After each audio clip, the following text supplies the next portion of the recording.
in a sport. Alright, so there's a lot of you. Have you ever had a game where it was like you were the star of that game? It was your best game you ever played, you played your heart out, all the eyes were on you, and people in the crowd were cheering your name, and just the adrenaline running through your veins and everything? Well, I had a game like that my 7th grade year in basketball at my old school. And there was a girl that was on the other team. She was a phenomenal player. She was so fast, no one could keep up with her. She had already had college scouts looking at her, and she was only in the 7th grade. So I was the only one that on my team that could actually keep up with her because she was so fast. Like, she'd get the ball, and in a split second, she would be down the court and just gone. And we were down to the last few seconds of the game. She gets a rebound, just is gone in a second. And she takes off, and she goes to shoot for a three-pointer. And I had finally caught up with her, and I blocked the ball, and I was able to steal it, and I take off down the court, and I tie the game. And the last few seconds put it in overtime. And then my friend Megan was also able to win the game for us with our last score of the game. Throughout the game, I realized that even though like the odds are against you and it may seem like it's impossible to do, and the task may seem impossible, and the other team was better, the odds were against us, but I was able to overcome that and realize that where there's a will, there's a way. Jealous of somebody else, whether it be someone else's possessions, their lifestyle, or their looks. We're all jealous. That doesn't make us bad people, it just makes us human. My mother has had multiple sclerosis for over 19 years. By having this cruel disease, she isn't able to do the things that most of us take for granted. This includes walking, driving, writing, or even dressing herself. She's been slowly losing all of her mobility all these years. So I look at other girls and their mothers out shopping or taking vacations together. I can't help but feel a pang of jealousy. Why are their lives so much easier than mine? Everybody else has a lot simpler than I do, and my life seems so difficult. The grass is always greener for everybody else. Well, one time I was with my mom at the hospital. We were getting a routine checkup for her, and my eyes were open to all of the pains of other families. One of which was a little boy, not more than 5 years old, having a full-out seizure on the floor. I watched as his mother helplessly held him in her arms, protecting his head by anything that it might hit. It was then that I thought, I never even considered parents who have children that have cancer, children who have parents who have terminal diseases. I just thought about myself and my problems. It was an eye-opening moment for me, when I really thought about the pains of other people. As the saying goes, the grass is always greener on the other side. But you're probably somebody's greener side.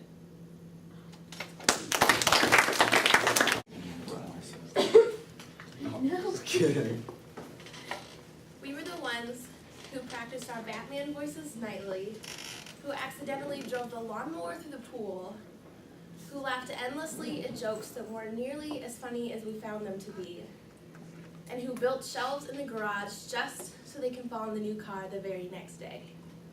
Now, 208 miles away, we're the ones who exchange text messages, brief phone calls, and occasionally see each other. Everyone always says that absence makes the heart grow fonder, but I never truly believed this until my brother left for college. The day we dropped him off on campus, nothing really seemed different. We were still together, goofing around as usual, and exploring the campus, clothed in green healthy trees and lost freshmen. It wasn't until I really got home that it hit me. I found myself standing in his what used to be cluttered, empty bedroom, anticipating what it would be like to be separated from my best friend, partner in crime, and brother. At that moment, I realized I had taken all of our time together for granted. Because of that, I now cherish every visit more than ever. Absence truly does make the heart grow fonder. Over the summer, I experienced something that changed my life. It was the day I found my passion, the day I decided I wanted to have a career in animal sciences. After a long rainy car ride, I finally laid eyes on a sign that read Stop Circle S Ranch. Butterflies of excitement filled my stomach. To my dismay, the ranch smelled of manure and wasn't really much of anything at all. But I knew it would all be worth it in just a little while. After an hour of trudging through mud, I finally walked up to an old rundown house and turned a very rusty doorknob. The door squeaked as I pushed it open, and the musty smell of mold filled the air. Time stopped as I looked into the sparkling blue eyes of a 5-week-old lion cub. Without looking away, I sat down next to her and pulled her paws up onto my leg. I stroked her soft golden fur and listened as she purred. Her roars were soft and sweet now, but in a few short months they would name her Queen of the Jungle. I fed her milk and felt her sandpaper tongue on my hand.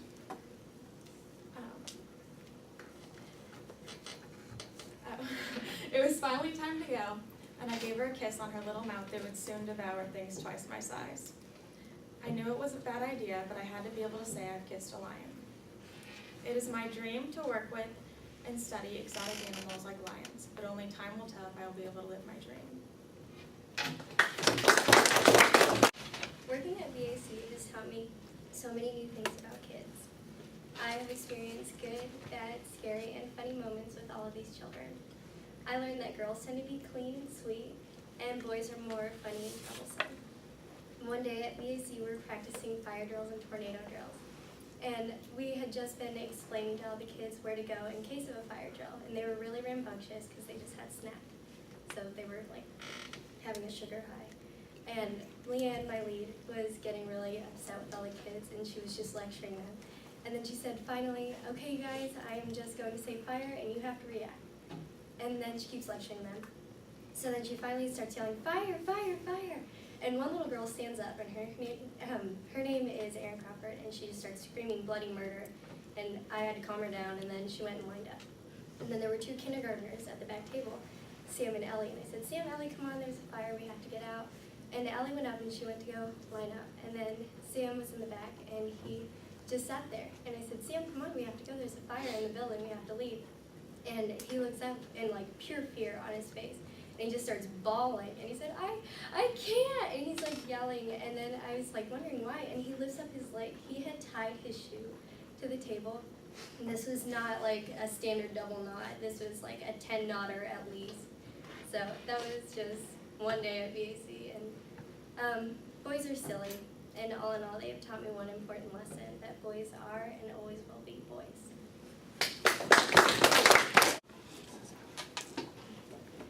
People can come into our lives as quick as a blink of an eye, and just as quickly slip through our fingers like sand. There is never any knowing what can happen tomorrow, which is why it has become an imperative fact in our life that we need to cherish those around us and love those who are even closer. Now, whether that be a parent, grandparent, friend, or just a peer, it is important never to take them for granted. This summer, one of my best friends traveled overseas for 2 months. I had never been so distant from someone I cared so much about. At first, I told myself 2 months, it's no big deal. But as time progressed, I realized how long 2 months actually is. A lifetime can happen in a day.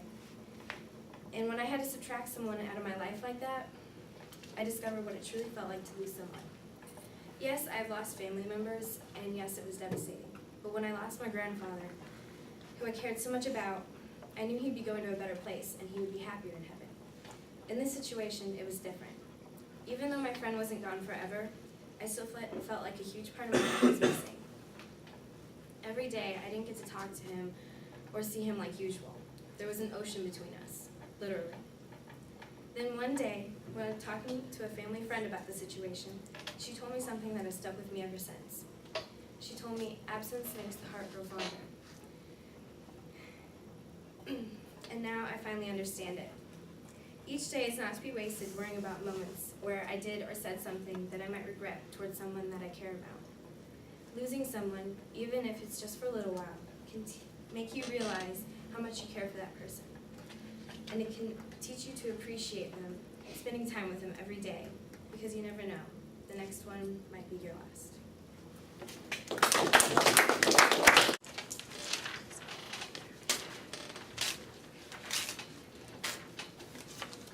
Honesty is the best policy is an old but often repeated proverb, and it's true. But I learned this the hard way. My mom hated it when I had to drive my friend to work all the time. She was 18, had no car or license and never gave me any gas money for the long drive to 37 in Noblesville and back. One day, she had no one to take her except for me.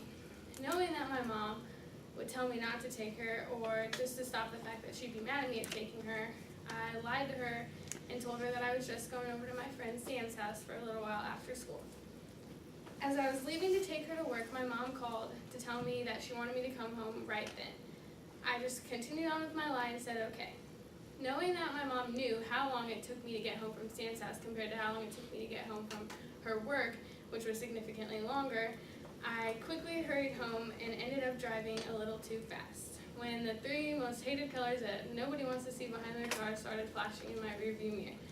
When I got home, not only did I have to tell my mom where I was because my speeding ticket was clear on the other side of town, I also had to tell her that it was $240 and I got my license suspended for 30 days. I know that everyone in this room has been told that they should tell the truth no matter what.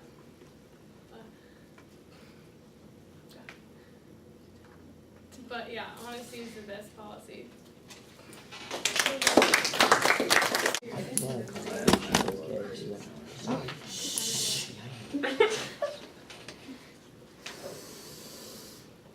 The smell of bacon and pancakes overwhelmed my nostrils. This is a smell I truly love. Now let me ask you, is there a certain smell or taste that fills your nose or mouth? Is there a song that is constantly on repeat? For the people lovers, is there somebody or someone in your life that being around them, holding them, brings happiness and affection? Love is, it doesn't take two set of eyeballs to know that you're in love. Love being very complex and diverse gets unusually difficult to consistently find. However, we all know or have experienced love in some way or another. Love is definitely like the wind. You can feel it. Sometimes it's very powerful. Sometimes it's like a gentle wind. The Apostle Paul wrote, "Love is patient, love is kind, it does not envy, it does not boast, it is not proud, it is not self-seeking, it is not easily angered, it keeps no record of wrongs, love does not delight in evil, but rejoices in the truth, it always protects, always trusts, always hopes, and always perseveres." Now love may be blind, but love never fails. At some point in all of our lives, we've all experienced performing in front of a crowd, whether that's the rocks boys and the cheerleaders at Friday night football games, the cross-country team, choir, or soccer. We've all experienced it. For me, it's music, band. At one performance in particular, my sophomore year, I was given the hardest and most difficult piece I've ever had to play in front of an ensemble, along with two other girls, and they were seniors. We had to lead the entire band by ourselves, us three, and I was only a sophomore. The night of the performance, Mr. Sands gets on stage, he introduces us, he gives us that smile that everyone hates, and then he gets off. We all take in a breath simultaneously. That breath was the longest breath of a lifetime. I can feel the hot lights on my shoulders. I can feel the hot lights on my shoulders, and I can feel everybody looking at me. We let the breath out and we start to play. My fingers seem to be moving so fast and so rapidly that they seem to be doing it on their own. And then I realized that they were.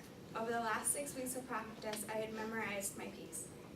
We have all experienced performing in front of a crowd, but never without a little practice first. Practice makes perfect. We all practice for hours and hours on end, doing the same things over and over again, just to reach the end goal of the perfection of a crowd roaring.